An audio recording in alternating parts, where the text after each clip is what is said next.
नमस्कार, मैं हूं आपके साथ मयंक। तो देखिए, पिछले 24 घंटे में अमेरिका को लगे हैं दो बड़े झटके। एक तो समंदर के बीच दो अमेरिकी जहाज आपस में टकरा गए और उसके बाद दोनों जहाज़ों को नुकसान हुआ। ये अपने आप में अमेरिका के लिए एक शर्मसार करने वाली खबर आई। और दूसरी खबर, फारस की खाड़ी में और हॉर्मुज में किस तरह ईरान की दो बोट्स जो कि जंग के समय काम आती हैं, ईरान की आशुरा और हैदर 110, ये दो बोट्स ने अमेरिकन नेवी को जबरदस्त चैलेंज दे रखा है। और उसका नतीजा यह है, क्या परिणाम हो रहा है वो मैं आपको बताऊंगा। पहली बात करते हैं अमेरिकी जहाज आपस में टकराए कैसे। देखिए, ये मामला कैरेबियन सी का है, ईरान से काफ़ी दूर है, कैरेबियन सी का है, लेकिन इसका कनेक्शन भी ईरान से जुड़ रहा है। कैसे जुड़ रहा है वो मैं आपको बताऊंगा। पहले हम ये बताएं कि ये हादसा हुआ कैसे। देखिए, डिफेंस डिस्ट्रॉयर है यूएसएस ट्रेक्सटन। ये अमेरिका का एक डिस्ट्रॉयर है जो कि कैरेबियन सी में अपॉइंट था। और ऐसी भी खबरें हैं कि इसको उस ग्रुप में भी शामिल किया जा सकता था या शायद उसमें शामिल किया जाना था जो ईरान के करीब भेजे जा रहे हैं। यानी ईरान, देखिए, एक तो अमेरिका ने ये अनाउंस कर रखा है, डोनाल्ड ट्रंप ने, कि एक और एयरक्राफ्ट कैरियर आएगा। और ऐसा जो अंदेशा है कि यूएसएस गेराल्ड आर फोर्ड जो है ये ज्वाइन करने वाला है अब्राहम लिंकन को। यानी एक सिर्फ अब्राहम लिंकन कुछ नहीं कर पाया, अमेरिका ईरान का कुछ नहीं बिगाड़ सकता, तो अब दूसरा भेजने की भी ज़रूरत पड़ गई है। ये अपने आप में बताने के लिए काफ़ी है कि ईरान की नेवी क्या टक्कर दे रही है। ठीक है, तो अब ये जो डिस्ट्रॉयर है यूएसएस ट्रेक्सटन, ये समंदर में चल रहा था कैरेबियन सी में। और इसी बीच जो सप्लाई एक जहाज है, इसका नाम था यूएसएनएस सप्लाई, उसका नाम ही है यूएसएनएस सप्लाई। समंदर के बीच इस डिस्ट्रॉयर पे तेल रिफ्यूलिंग का काम हो रहा था, तेल भरा जा रहा था। देखिए, समंदर में और आसमान में अमेरिकी जेट्स सब तरफ हैं और वो रिफ्यूलिंग के काम होते हैं। लंबी जब दूरी जानी होती है तो बीच में रिफ्यूलिंग कर रहा था। इसी दौरान कुछ बैलेंस बिगड़ा या जो भी मिसकम्युनिकेशन हुआ और दोनों जहाज आपस में टकरा गए। दोनों जहाज़ों को खासा नुकसान भी हुआ और कई लोग उसमें जो नौसैनिक सवार थे वो कई घायल भी हुए, जो अस्पताल में भर्ती हैं, उनका इलाज चल रहा है। अभी खबर जैसी ही ब्रेक हुई कई जगह की समंदर में जो है अमेरिका के दो जहाज़ टकरा गए हैं। और जब ये खबर स्टार्ट हुई तो सबसे पहले सबको ये लगा, सोशल मीडिया पे अचानक से खबर फैल गई कि भाई कहीं ईरान ने हमला तो नहीं कर दिया और कोई यूएस के दो शिप तो नहीं डुबा दिया। आप देखिए कैसे किस तरह का खौफ जो है वो है देखा जाता है। और वो खबरें एकदम से फैल गई कल कि ये दो जहाज़ अमेरिका के टकरा गए हैं, दो जहाज़ तबाह हो गए हैं, इस तरह की खबरें चल पड़ी। हालांकि जहाज तबाह नहीं हुए, टकराए, उनको आपस में नुकसान हुआ और जो लोग घायल हैं उनका इलाज चल रहा है। अब इसमें से जो एक डिस्ट्रॉयर है यूएसएस ट्रेक्सटन, ये बताया जा रहा है कि ये ज्वाइन कर सकता था उस ग्रुप को जो कि मिडिल ईस्ट भेजा जाना है। अब हकीकत क्या है वो पता चलेगी। लेकिन देखिए, ये जो कैरेबियन सी है, ये खबर इंपॉर्टेंट इसलिए है, ये कैरेबियन सी का जो इलाका है, यहीं से अभी हाल ही में अमेरिकन नेवी के जहाज़ों ने रशिया के एक ऑयल टैंकर को फॉलो किया। उस पर पनामा का फ्लैग लगा हुआ था, लेकिन ऑयल उसमें रशिया का बताया जा रहा था, ऐसा शक था अमेरिकन नेवी को। और वो कैरेबियन सी से उसको फॉलो करते रहे और फॉलो करते करते वो इंडियन ओशन में आए, फिर उस पर कब्जा करने की कोशिश की, लेकिन तब तक वो तेल गायब हो चुका था। तो ये अपने आप में एक बड़ा झटका था अमेरिकन नेवी को कि भाई इतनी दूर से फॉलो करते हुए आए, लेकिन रशियन तेल जो है वो पहले ही गायब हो गया या उसमें तेल था ही नहीं। तो देखिए, कहने का मतलब ये है कि वेनेजुएला ऑपरेशन के दौरान भी अमेरिका ने कैरेबियन सी में अपने कई जहाज तैनात कर रखे थे और वो बड़ा आपाधापी मची हुई है, इसको फॉलो कर रहे हैं, उसको फॉलो कर रहे हैं। उस चक्कर में जो है अल्टीमेटली ये दो जहाज आपस में टकरा गए। ये बात हो गई कि अमेरिकी जो जहाज टकराए उसकी। अब देखिए, दूसरी बात करते हैं हम फारस की खाड़ी में और हॉर्मुज में। कैसे स्ट्रेट ऑफ हॉर्मुज में ईरान की दो बोट्स, खास तौर पर अगर हम बात करें ईरान की आशुरा और ईरान की हैदर 110, ये दो बोट्स ने किस तरह पूरी अमेरिकन नेवी को बड़ा चैलेंज दे रखा है। देखिए, ये पहले हम इसकी बात करें, फिर उस प्लान की बात करेंगे और शायद यही वजह है कि अब तक अमेरिका आखिर हमला क्यों नहीं कर पाया और क्यों दूसरा एयरक्राफ्ट कैरियर जो है वो भेजने की नौबत आ गई है।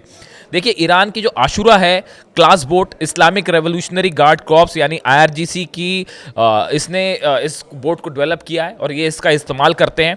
ये सबसे तेज और फुर्तीली बोट्स में से एक माना जाता है जो समंदर में कोई भी नेवी इस्तेमाल करती है। इसकी रफ्तार 200 किलोमीटर प्रति घंटा हो जाती है। इसमें एंटी शिप मिसाइल्स हैं और ये रडार पे अपने सिग्नल बंद करके रडार से गायब भी हो जाती है। ये बात हुई आशुरा की। अब बात करते हैं हैदर 110 की। यह एक बेहद आधुनिक अति तेज मिसाइल बोट है जिसे IRGC ने तैयार किया है, और ये भी 200 किलोमीटर प्रति घंटा यानी कम से कम 110 नॉट्स की स्पीड से जो है वो समंदर में चल सकती है, और दुनिया की सबसे फास्ट लड़ाकू बोट्स में से एक मानी जाती है। और इन सब में जो है इस पे भी जो एंटी शिप मिसाइल्स तैनात हैं, और अब ये भी कहा जा रहा है कि ये जो एंटी शिप मिसाइल्स हैं ये कई सारी मिसाइल्स चाइना ने भी प्रोवाइड की है।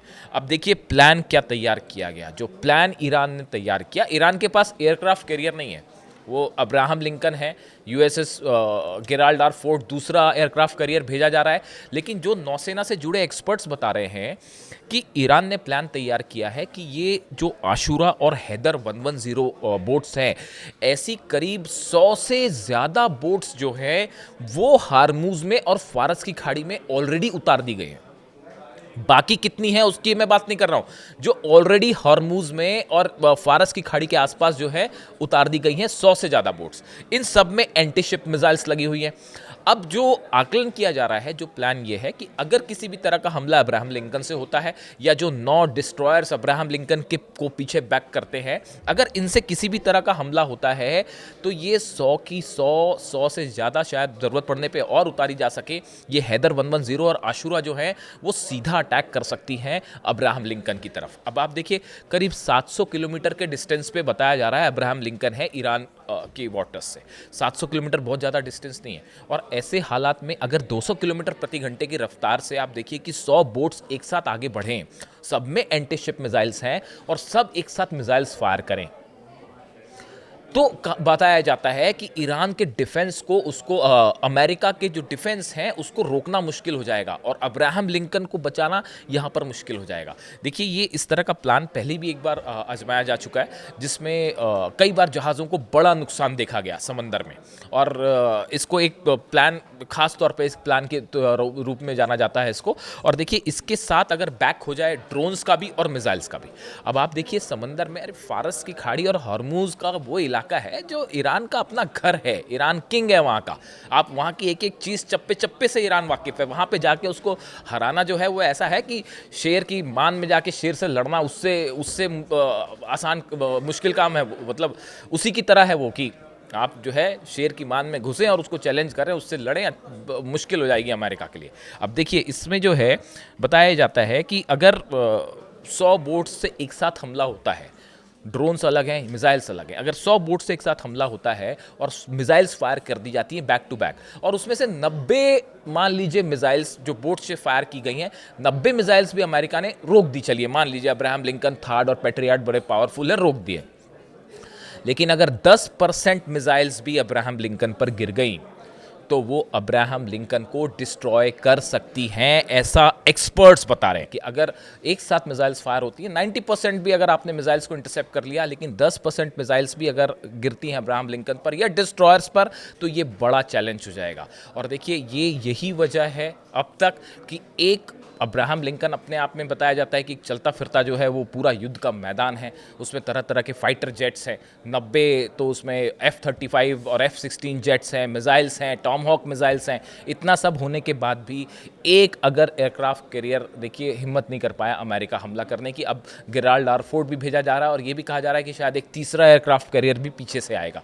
लेकिन जो बात तय है वो बात तय ये है कि अमेरिका ने अपना डिप्लॉयमेंट और बढ़ा दिया है, खासकर नेतन्याहू और ट्रंप की मुलाकात के बाद। भले दूसरे दौर की बातचीत हो रही हो न्यूक्लियर एनरिचमेंट को लेकर, लेकिन अमेरिका ने जिस तरह से अपना डिप्लॉयमेंट बढ़ाया है, ये इशारा करता है कि आने वाले कुछ दिनों में एक बड़ी जंग की शुरुआत हो सकती है, और शायद सिर्फ टाइम का इंतज़ार हो रहा है। जैसे कि रूस के विदेश मंत्री लावरोव कह रहे थे कि टाइम बॉम्ब इज टिकिंग, उसी तरफ इशारा है। लेकिन ये जो पूरा इलाका है फारस का और हॉर्मूज का, यहाँ पे एक बड़ी जंग होना तय है, इसमें कोई शक नहीं है। ये बात अमेरिका भी अच्छे से जानता है कि यहाँ ईरान को चैलेंज करना मुश्किल है, और अगर ईरान कभी भी कुछ भी कर सकता है, यही वजह है कि अपने शिप्स को आदेश दिया अमेरिका ने कि यहाँ से जो कमर्शियल शिप्स जा रहे हैं खासकर होर्मुज से, वो जो है ईरान की सीमा से, ईरान के वाटर्स से दूर रहें, और अगर किसी तरह का कोई अटैक होता है ईरान की तरफ से या ईरान कोई कैप्चर करता है तो आप उसको किसी तरह का रिटेलिएशन ना करें, उसको प्रोटेस्ट ना करें। यानी आप देखिए कितना बड़ा खौफ है होर्मुज के इलाके में और फारस की खाड़ी में। इस होर्मुज और फारस से जुड़े जो भी अपडेट है मैं आप तक पहुंचाऊंगा, लेकिन फ़िलहाल हालात ऐसे हैं, जो पिछला हमला हुआ, जो ब्लास्ट हुए हैं ईरान की सेना के काफिले पर जो हमला हुआ है, बताया जा रहा है कि इसका जवाब देने की बड़ी तैयारी हो रही है ईरान में। और एक बार फिर मैं रिपीट कर रहा हूं कि जल्दी ही कोई बड़ा रिएक्शन देखने को मिल सकता है इजराइल के ऊपर। हालात पर नज़र है, इससे जुड़ा जो भी अपडेट होगा मैं आप तक पहुंचाऊंगा। कमेंट करके बताइए वीडियो कैसा लगा। Thank you so much.